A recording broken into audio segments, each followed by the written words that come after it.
is one of the rare people for whom the world of art and the world of technology and science are not separated, but they are very close together. For me, as I call him sometimes, he is a true Renaissance artist. Not just a Renaissance artist, but a true Renaissance artist. That means he fulfills the wonderful ideas of Renaissance, of European Renaissance, this wonderful unity of art, science and technology.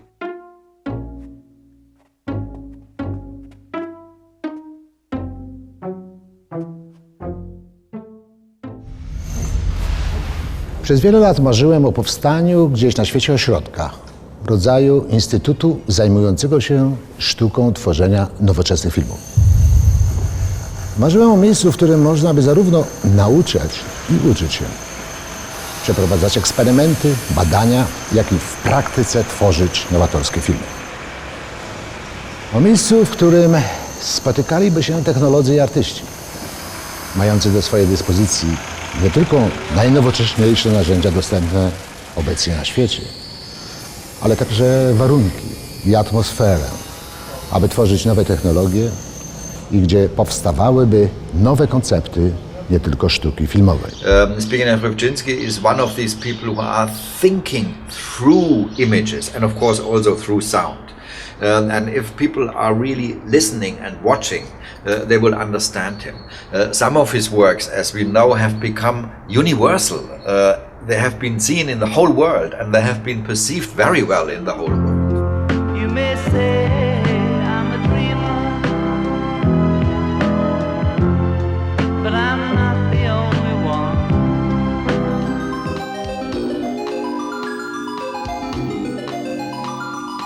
For me, is a great alchemist.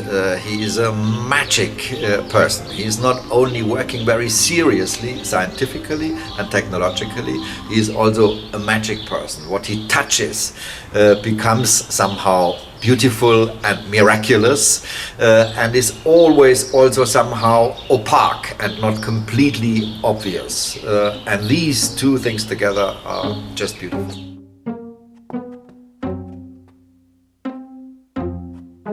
W naszym studio będzie działał specjalny system sterujący ruchami kamery. Właściwie całe studio będzie jednym wielkim motion control. Za jego pomocą będzie tworzony cały film.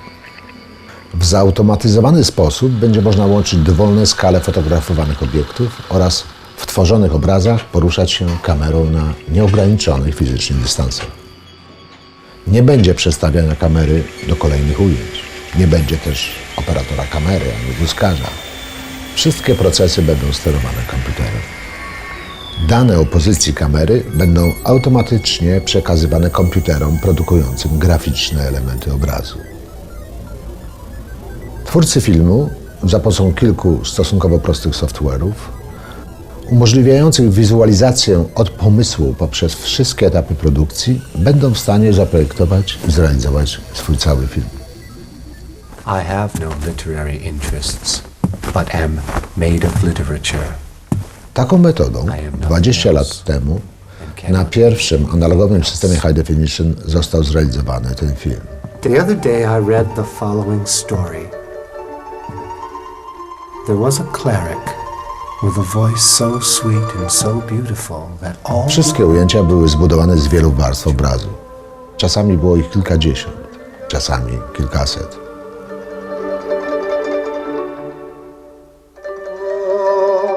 Wszystkie warstwy obrazu były filmowane na blue screen i nakładane na siebie w czasie rzeczywistym przy użyciu analogowego Ultimate. Wszystkie efekty oraz cały film był montowany w trakcie filmowania, bez żadnej postprodukcji. Not the voice of a man. Jestem bardzo szczęśliwy, że moje marzenie spełnia się w Polsce. I to właśnie tutaj, w tym niezwykłym miejscu, gdzie nadal unosi się duch sławnych filmów tutaj stworzonych.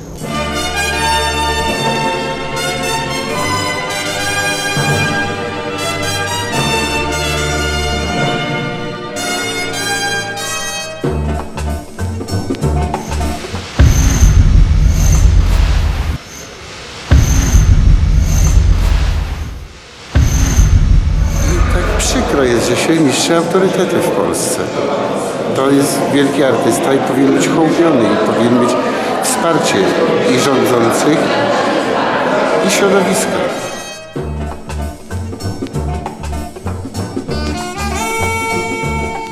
Ja się zderzyłem z polską rzeczywistością. Nie był pan na nią przygotowany?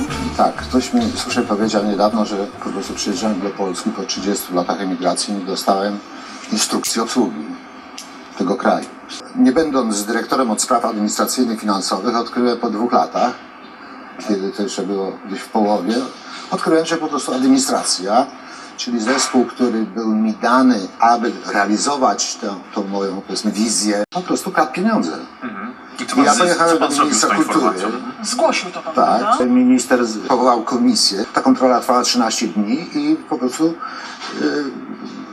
pani prowadząca tę kontrolę przedstawia ministrowi, że są wystarczające materiały do przekazania sprawy do prokuratury. A minister Tam są- tego nie robi. Tak, i gdyby wtedy pan minister po prostu zarządził nadzór, prawda, nadzór i wypełnił polecenia własnego Departamentu Kontroli, sprawy by nie było.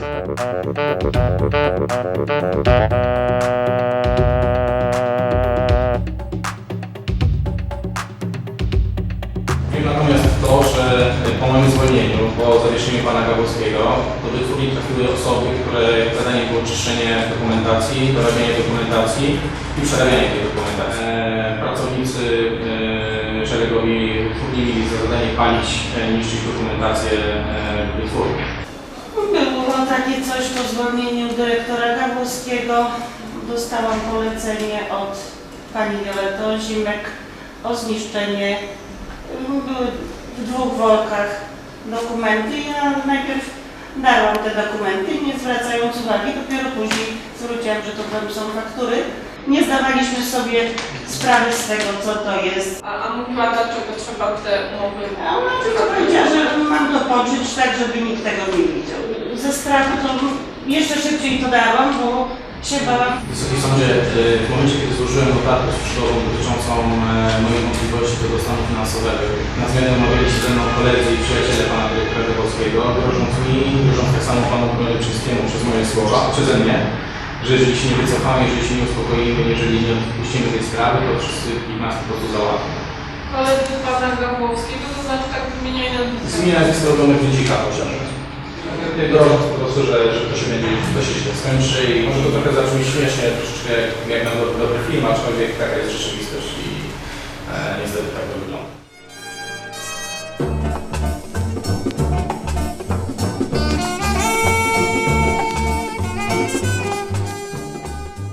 Czytał pan dzisiejszy tekst na swój temat w Newsweeku? Nie czytałem. W tym tekście pojawia się, no myśmy czytali z Dorotą przed programem, w tym tekście pojawia się kilka argumentów. Newsweek i tu jest nowy artykuł. Zdobywca Oscara obrażony na Polskę. Poczta głosowa. Nie odbiera. Otóż ten artykuł jest poświęcony mojej osobie. Autorem jest pan Jacek Tomczuk, z którym próbujemy się od już 2 dni jakoś skontaktować, ale nam się to nie udaje. Do kogo dzwonimy? Do pana Jacka Tomczuk. Nagraj wiadomość. Halo, dzień dobry panie Jacku, mówi Dorota z Głowicka-Rybczyńska. Proszę o kontakt. Dziękuję. Nie odbierze. T-Mobile. Poczta głosowa. Nagraj wiadomość.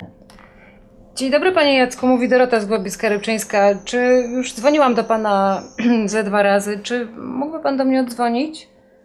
Dziękuję bardzo. Zobaczmy, jak to tutaj dziennikarstwo polskie pracuje. Lub dla kogo pracuje? Obrażony na Polskę.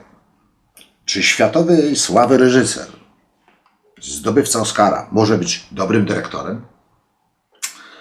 I znów się to zaczyna. Od miesięcy media, ale te media związane właśnie z władzą, robią ze mnie dyrektora. Mimo że tam zawsze był jakiś dyrektor. No tak? I jakoś mało słychać o tym dyrektorze.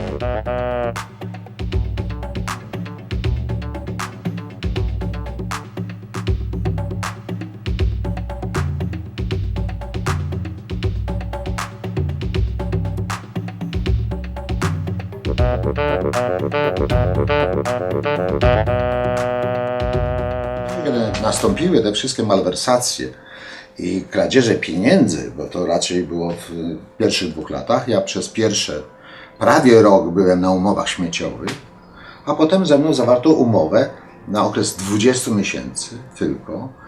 Miałem tytuł dyrektora programowego. Moje obowiązki, mój zakres obowiązków, nawet w mojej umowie, polega na aranżacji studia filmowego i na szkoleniu, na prowadzeniu działalności edukacyjnej.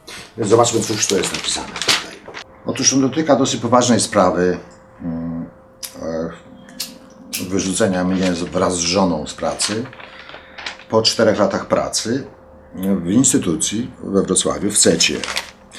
No i tutaj pan Tomczuk zebrał różne informacje od moich znajomych, od innych ludzi, ale przede wszystkim rozmawiał ze mną i z moją żoną. Żeśmy rozmawiali, jak sam to chyba pisze, 6 godzin czy 5 godzin. W każdym razie to była bardzo długa rozmowa. I głównie ta rozmowa z mojej strony chodziło o to, wierzyłem, że będzie rzetelny artykuł na temat najważniejszy, to znaczy, że projekt, na który wydano ponad 26 milionów złotych, został nagle przerwany, został właściwie zniszczony i że osoby, które podjęły tą decyzję, to są takie dosyć ważne w Polsce. Chodzi tutaj o ministra kultury i chodzi o ludzi, którzy zarządzają w ogóle polską kinematografią, polską kulturą.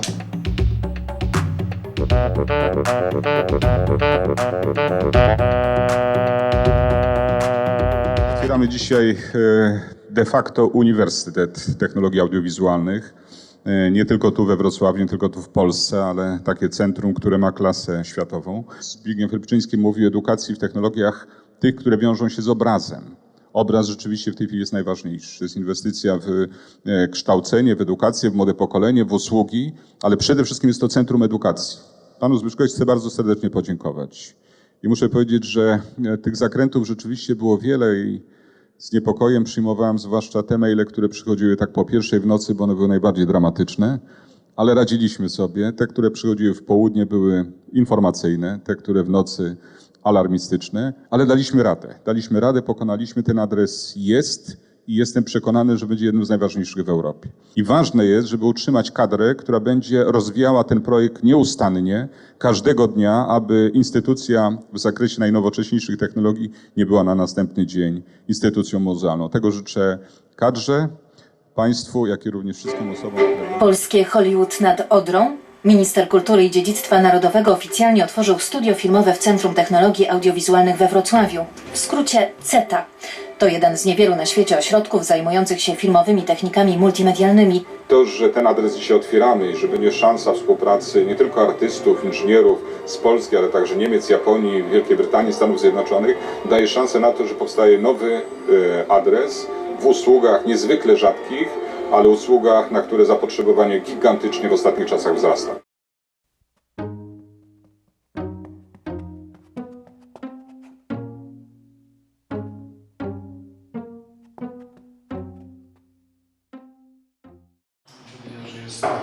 Jak się rozliczenie Roberta Gabowskiego z tym zaproponowaniem? Jak się rozliczenie Roberta Gabowskiego? Jak się rozliczenie Roberta? Jak się rozliczenie Roberta Gabowskiego? Jak się rozliczenie Roberta Gabowskiego z tym zaproponowaniem?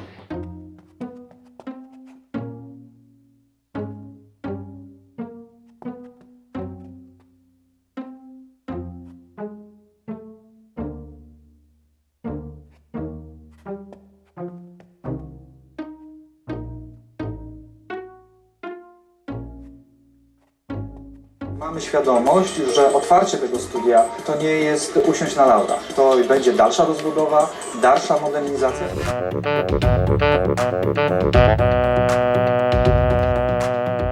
Ja pokazałem panu Tomczykowi różne dokumenty, które chyba udowadniają i oskarżają nieprawidłowość działania władz w tej sprawie. No ale pan Tomczuk nie uznał, że to jest ważne. Bardziej się skupił, że ja mam żonę.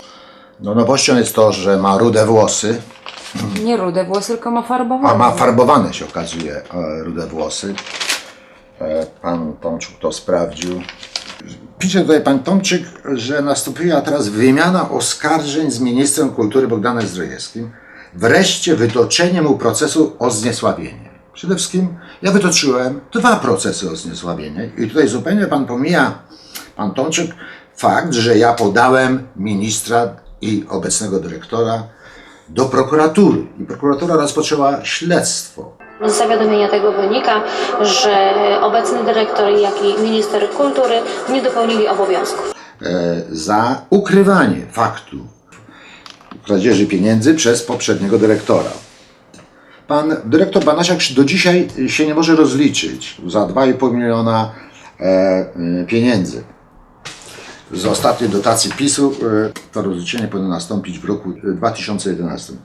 No i ta dotacja została wydatkowana przez wytwórnię w części w sposób niezgodny z umową.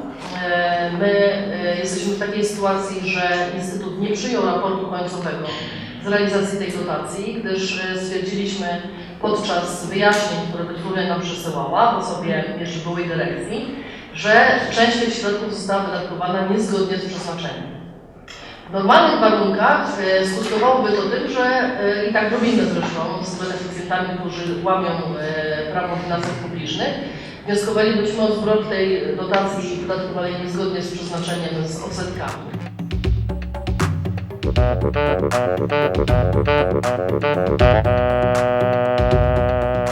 Nie podał do prokuratury tego faktu, że nie ma rachunków w naszej instytucji na 588 tysięcy. Nie podał do prokuratury też faktu, że próbują się rozliczyć, podstawiając umowy fikcyjne. Przedstawiałem tę sprawę właśnie tego braku nadzoru i braku opieki władz nad wykonaniem tego projektu.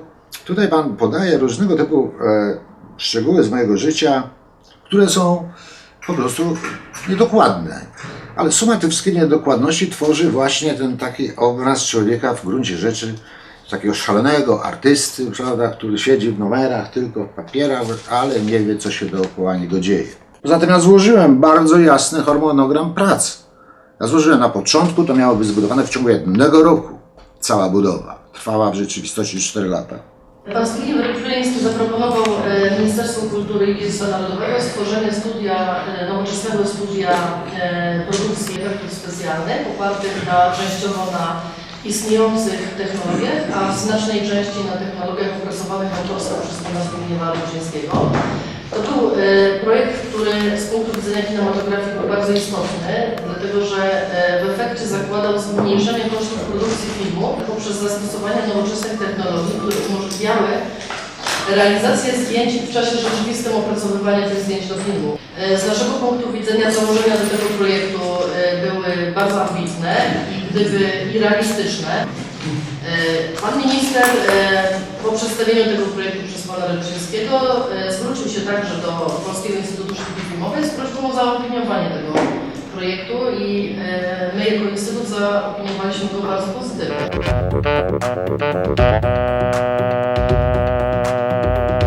Ja jestem pomysłodawcą tego całego studia, prawda? I to starałem się panu Tomczykowi wyjaśnić.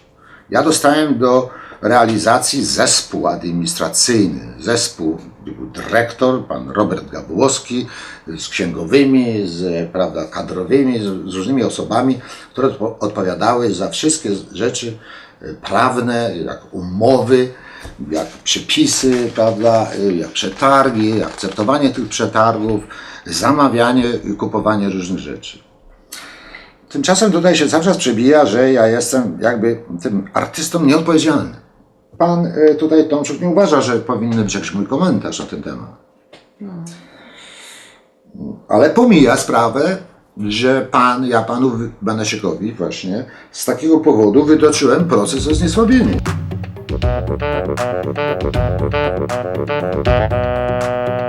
Mamy taką sytuację, że środki publiczne są słuszną ideą w Europie. gdyż tylko dzięki dużym środkom publicznym można rozwinąć nowoczesność. Na to często nie stać po prostu małe firmy czy małe company. Dzisiaj, żeby rozwinąć nowe technologie, nowe rzeczy, są potrzebne naprawdę setki milionów na to i to musi być pomoc państwa. I takie pieniądze są w Europie. No ale te pieniądze są zarządzane przez polityków, przez ludzi, którzy posiadają władzę. I ci ludzie, szczególnie w wypadku Polski, mianują do różnych na te stanowiska decyzyjne nie ludzi, którzy są autorytetami, nie ludzi, którzy są specjalistami w danych dziedzinach, tylko po prostu kumpli po linii partyjnej. Ludzi, którzy nie mają o tym zielonego pojęcia. Jakie może być zainteresowanie tych ludzi? Skoro nie mają zielonego pojęcia, nie mogą być zaangażowani w sprawy, których się po prostu nie znają. Ci ludzie po prostu albo to źle prowadzą, albo dla nich tą jedyną atrakcją jest jakaś forma korupcji. To się wszędzie dzieje. Bardzo bym prosił o rozdzielenie dwóch spraw. Jedną kwestią jest zawiadomienie do prokuratury, a drugą jest rozwiązanie umowy o pracę z panem Zbigniewem Rybczyńskim. Ponieważ wbrew pozorom zawiadomienie do prokuratury niewiele ma wspólnego z panem Rybczyńskim. W dokumencie wypowiadającym pracę, które wręczyłem 8 października, czyli na drugi dzień po zgłoszeniu sprawy do prokuratury, ja konkretnie wypisuję swoje argumenty, dlaczego ja nie wyobrażam sobie dalszej współpracy. I nie ma tutaj ani słowa o tym, że ja oskarżam pana Rybczyńskiego o coś, czy zarzucam panu Rybczyńskiemu coś, że pan Rybczyński złamał prawo. Absolutnie w tym dokumencie nie ma słowa o tym. Wypowiedź dotycząca niby braku związku pomiędzy wprowadzeniem kontroli a zwolnieniem pana Rybczyńskiego. To jest komunikat prasowy, który oficjalnie znalazł się na stronie CETA. Robię to z ogromnym smutkiem, lecz do czasu wyjaśnienia tej sprawy nie widzę możliwości współpracy z panem Rybczyńskim. Nie wykluczam jednak współpracy w przyszłości, jeżeli wszystko zakończy się pomyślnie. To się jakby ma nijak zupełnie do tego, co pan powiedział, bo to jest dokładnie przeciwne.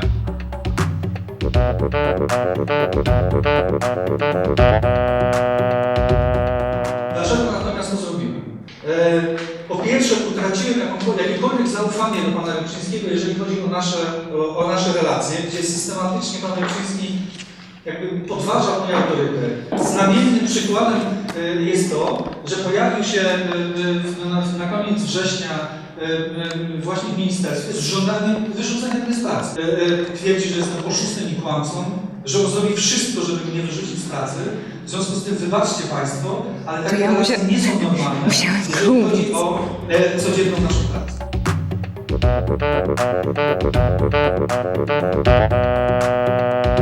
Chciałbym powiedzieć jedną rzecz i prosić pana ministra o to, żeby mi wytłumaczył, bo jest jedna rzecz, której nie rozumiem. Jeżeli to jest projekt autorski, od razu od samego początku wiedzieliśmy, że to jest projekt autorski.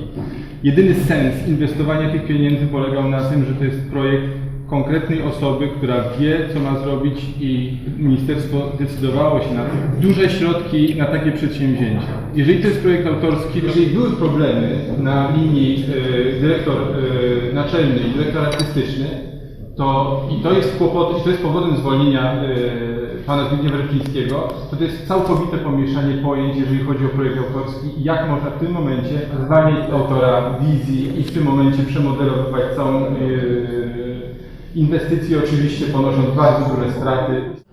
Jest poważne niebezpieczeństwo, że pieniądze, które państwo w to włożyło, zostaną zmarnowane. Jak pan się do tego odnieść? Ja powiem tak, my nie zamierzamy kontynuować projektu pana Jeżeli nie będzie realizowane, to tam nie będzie nic realizowane innego, co by nie mogło być realizowane przez podmioty prywatne. Dlatego, że to jest jedyna instytucja kultury filmowa, która realizuje coś, czego nie może realizować podmiot prywatny. Studia filmowe, zarówno WFD i IF, to są instytucje kultury, które spokojnie można zastąpić prywatnymi przedsiębiorcami, dlatego że oni realizują też te same misje dokładnie. Natomiast CETA była szansa, że to będzie jedyna instytucja kultury, która będzie realizowała coś oryginalnego. Dziękuję bardzo. Budzi to mój wielki niesmak, jest mi w ogóle przykro, że tego typu rzeczy się dzieją w Polsce i bardzo szkoda, że no właśnie taka nasza polska małostkowość, czy może zachłanność, nie wiem co, znowu stoi na przeszkodzie, żeby zrobić coś, co w mojej ocenie byłoby naprawdę warte zrobienia. Jeśli chodzi o obecną ofertę CETY, czy z Pana punktu widzenia jako pracownika uczelni, pracownika naukowego, ta oferta w tej chwili jest atrakcyjna dla uczelni? Znaczy, oferta edukacyjna nie jest atrakcyjna dla uczelni, ponieważ tam są z tego co się zdążyłem zorientować, są prowadzone kursy na bardzo podstawowym poziomie i nie ma to nic wspólnego ze stopniem zaawansowania i z, powiedziałbym, wybitną koncepcją, która wiązała się z osobą i koncepcją Zbigniewa Rybczyńskiego. To nie przystaje jedno do drugiego. W sensie Rybczyński proponował pewną rewolucję, jeśli chodzi o tworzenie współczesnego, czy metody tworzenia. Zaproponował kompleksową metodę związaną ze specyficznym podejściem do obrazu. To podejście jest poparte pewnymi badaniami naukowymi, czy dotyczącymi optyki, które Rybczyński prowadzi. Kto będzie jego następcą? Są dwie kandydatury, które w tej chwili wchodzą w rachubę. Jedna pochodzi ze świata filmu, druga z telewizji. Trwają rozmowy. To nie jest tak, że jest na przykład laboratorium, które zbudował Einstein i teraz ktoś tam inny wchodzi do tego laboratorium i on przekaże taką samą wiedzę, umiejętność jak ten, który stworzył to laboratorium. Przez te 5 czy 6 godzin żeśmy ustalili, że moje wypowiedzi prześle mi pan Tomczuk do autoryzacji. I tu są te pytania. Ja tutaj poprawiłem kilka rzeczy, które były nieprecyzyjne. No ale najważniejsze części mojej wypowiedzi jakoś nie przesłał mi do autoryzacji. Chodzi o jaką rozmowę? Jest to... Zadaje mi pytanie, pan Tomczuk. A nie może pan prościej? Chodziło o to, że ja mówię o różnych problemach technologicznych.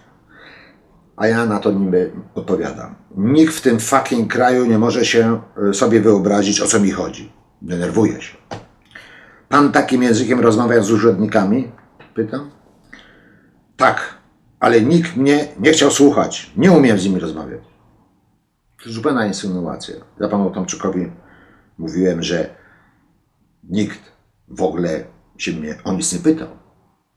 I nikt do mnie nie przychodził. Łącznie od dyrektorów, całą administrację, jak i pracowników Polskiego Instytutu Sztuki Filmowej albo Ministerstwa Kultury i Sztuki. Więc ja nie mogłem takim językiem z nimi rozmawiać, gdyż do takich rozmów w ogóle nie dochodziło. No ale panu Tomczykowi zależy tutaj na przekazaniu też tego kolejnego o mnie takiego pomówienia, że jestem człowiekiem, który tylko przeklina, tylko krzyczy na ludzi, który po prostu terroryzuje ludzi. To jest taka próba, prawda, przedstawienia mnie jako wariata. No niedługo, zdaje się, będę miał wezwanie do jakiejś kliniki psychiatrycznej. Mogę się tego spodziewać. Ale te wszystkie rzeczy już kiedyś opisał Sołżenicyn w archipelagu Gułag. Także myślę, że autorzy tych wszystkich pomówień i tej akcji przeciwko mnie korzystają z dawno już opracowanych wzorów.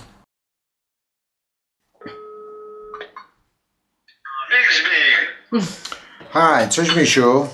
No cześć Big. Cześć Misiulku, czy możesz rozmawiać? Chwilkę? Mogę rozmawiać.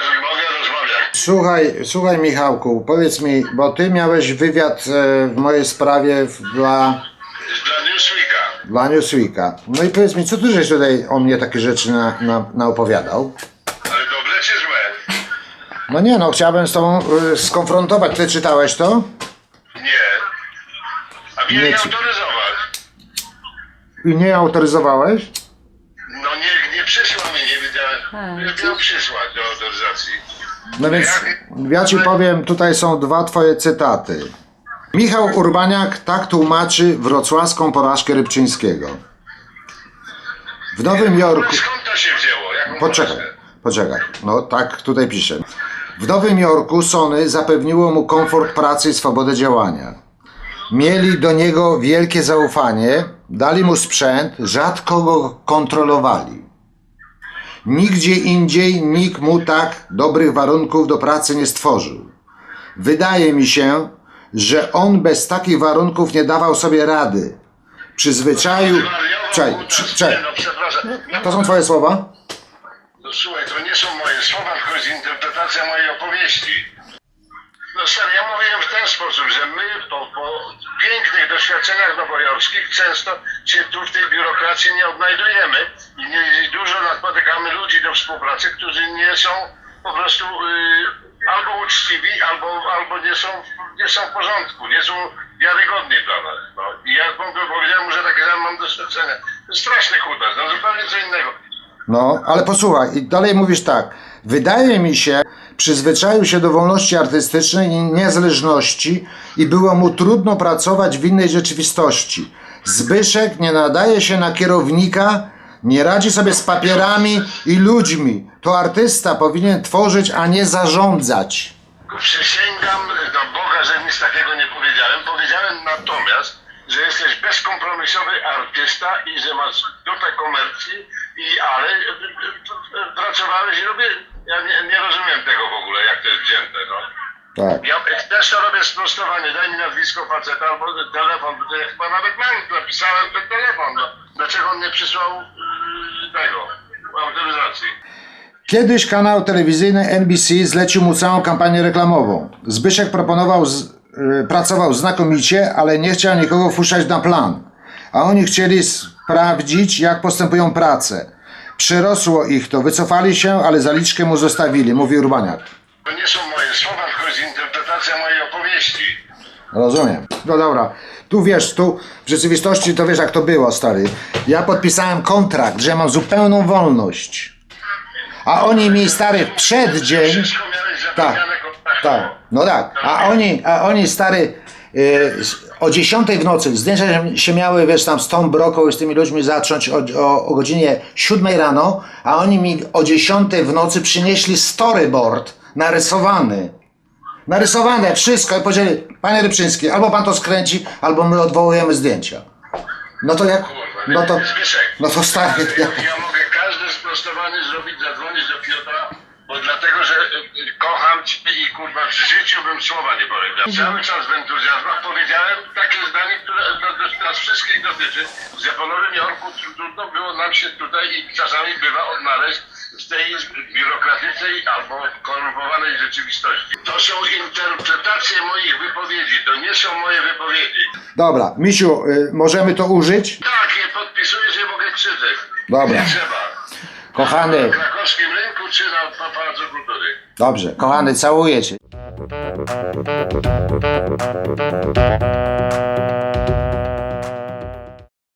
Ja nie wyrażam zgody na to, żebyście Państwo występowali w mediach i informowali o czymkolwiek, co jest związane z tym studium. A ja wiem od dziennikarzy, że część z Państwa chce się spotykać, ponieważ Pan Zbyszek wysłał komunikat, w którym pisze, że przedstawi Wasze oświadczenie, że Wy tam będziecie i tak dalej, i tak dalej. Pozostawiam to Państwa decyzji, ale Państwo zrobicie źle, jeżeli ustawicie się przeciwko lub za. Nie podejmujcie takich decyzji emocjonalnie. Co innego, jakiś wewnętrzny list do mnie z poparciem, absolutnie temat otwarty pod dyskusję i do wytłumaczenia, natomiast występowanie przed kamerami, czy informowanie mediów o tym, co się dzieje w tej instytucji, dla mnie jest po prostu złamaniem prawa. To nie jest kwestia dobrych czy czegokolwiek. To jest złamanie prawa. Proszę, żebyście Państwo tego nie robili.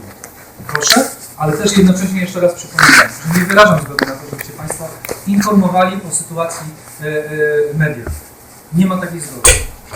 I bardzo proszę, żebyście Państwo wzięli to poważnie. Natomiast nie chciałbym, żebyście Państwo tak po prostu wprost rezygnowali albo ustawiali się za jakąkolwiek ze stron. Nie ma takiej zgody. To jest złamanie prawa.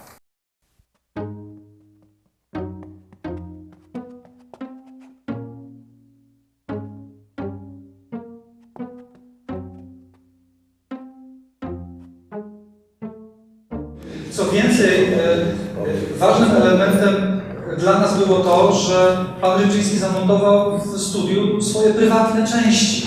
W związku z tym, w momencie, kiedy mnie o tym poinformował, no musicie Państwo zrozumieć, że to nie jest dla mnie normalna sytuacja, że ktoś w państwowej instytucji montuje prywatny sprzęt tak po prostu, tak? No, z jakiego powodu? Z jakiego powodu? Po konsultacji z prawnikami ministerialnymi i naszymi uznaliśmy, że przygotujemy jedną kompleksową umowę, która zamknie temat i taka umowa została panu Rybczyńskiemu przeze mnie zaproponowana, gdzie ja w piśmie napisałem, że chodzi o przekazanie przez pana pełni praw do znajdujących się sprzętów, etc. Wyjaśniłem. Niestety w piśmie zwrotnym pan Rybczyński napisał, że on twierdzi, że taka umowa jest zupełnie zbędna, że on nie widzi powodu, dla których miałby taką umowę podpisać. W związku z tym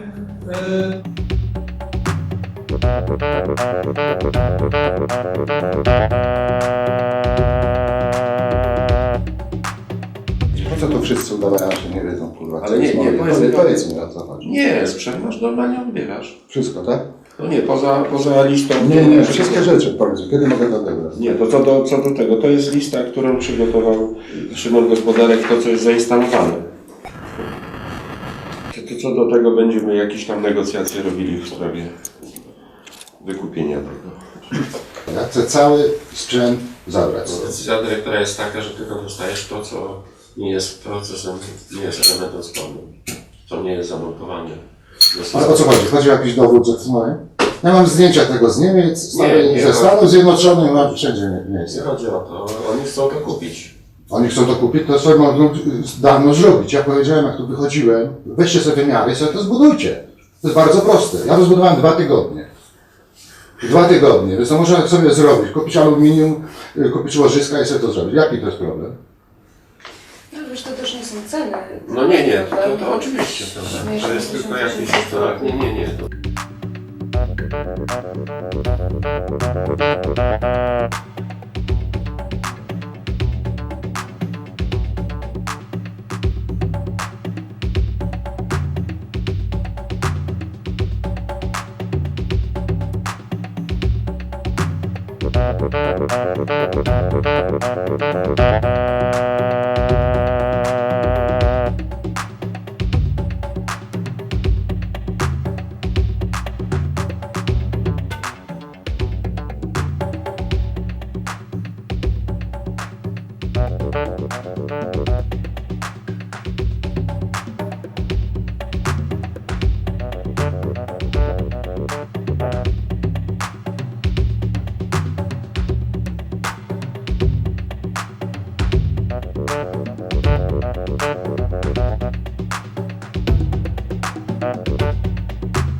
Jest to na tyle sprzęt, który można wykorzystać w tych procesach, o których wspomniałem, w tych projektach, o których wspomniałem, co dla mnie jest rzeczą oczywistą.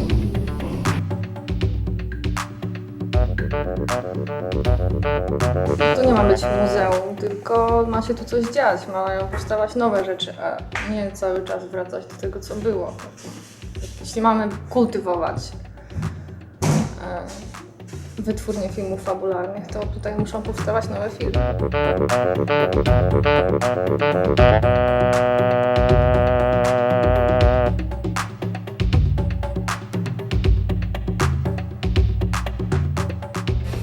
Nie wiem, co się wydarzy tutaj, tak? Ale powiedzmy, że nie będziemy robić tutaj filmów, nie wiem, nie będzie się to rozbudowywać, nie będzie tego działu badawczego i tak dalej, jak ten projekt zakładał. No Co to wtedy będzie zrobisz? oznaczało, że zostało zmarnowane pieniądze i energia, jaką tutaj poświęcono w budowę tego studia. Będę bardzo załamana i zdruzgotana, jeżeli nie będę miała możliwości współpracy z panem Rybczyńskim, ponieważ to była najlepsza współpraca w życiu. I uważam, że jeżeli pan Zbigniew Rybczyński wyjedzie za granicę Polski, to będzie strata dla polskiej kinematografii, bo jest osobą o wielkiej wiedzy, o wielkim doświadczeniu i przede wszystkim potrafi przekazać tę wiedzę. Mogę tylko jedną rzecz powiedzieć, że jest mi strasznie przykro, że taka energia, która została tutaj zasiana, została po prostu w sposób bardzo brutalny zlikwidowana. I to mnie najbardziej boli, że powinniśmy czerpać z tego atomu wiedzy, który pan Zbigniew Rybczyński posiada, a zostało to kolejny raz zachwiane, zburzone. Jako pracownicy tej instytucji jesteśmy zaniepokojeni i rozczarowani, ponieważ z nim mamy największy kontakt i z nim się dogadujemy.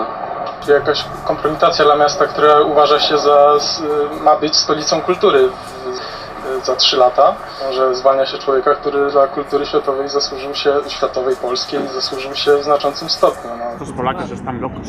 Tam todos locos. Nie zestarzała się ani o gram twoja myśl. A wiesz, jak ją można streścić? Powiem ci. Umiłowanie piękna, muzyka, nienawiść do komunizmu.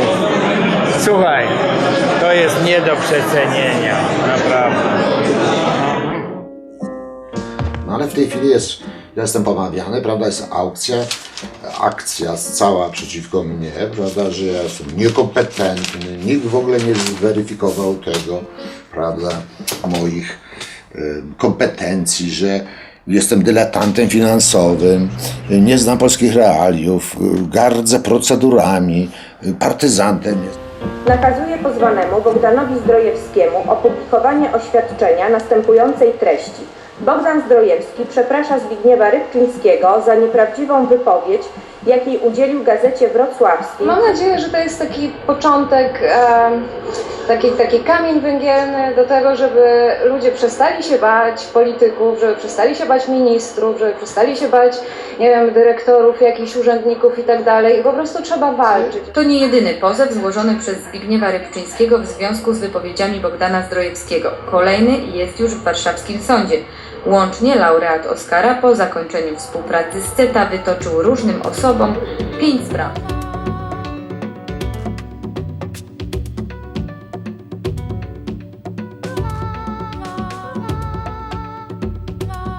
Ja nie jestem obrażony.